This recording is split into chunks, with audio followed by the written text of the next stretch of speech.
ज़मान पाक operation JIT के सवालात और इमरान खान के जवाबात सामने आ गए। पाकिस्तान तहरीक इंसाफ के चेयरमैन और साबिक वज़ीर आज़म इमरान खान ने ज़मान पाक ऑपरेशन ज़िल शाह कत्ल केस से मुताल्लिक ज्वाइंट इन्वेस्टिगेशन टीम JIT के सवालात के जवाबात दे दिए। JIT ने इमरान खान से सवाल किया कि क्या आपको 8 मार्च को मालूम था कि दफ़ा 144 का नफाज हो चुका, जिसके जवाब में इमरान खान ने कहा कि रात भर आप हमारे रहनुमाओं के साथ रैली के रूट का दौरा करते रहे, इस वक्त दफ़ा 144 का ऐलान नहीं हुआ था।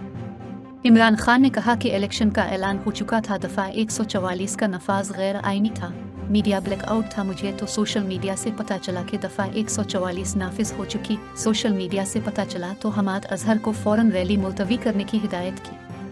JIT ने सवाल किया कि ज़िल शाह की मौत का कैसे पता चला आपको। जवाब में इमरान खान ने कहा कि डॉक्टर यास्मीन राशिद ने आकर बताया कि ज़िल शाह की लाश फुटपाथ से मिली है। ज़िल शाह को पुलिस हिरासत में मारा गया है।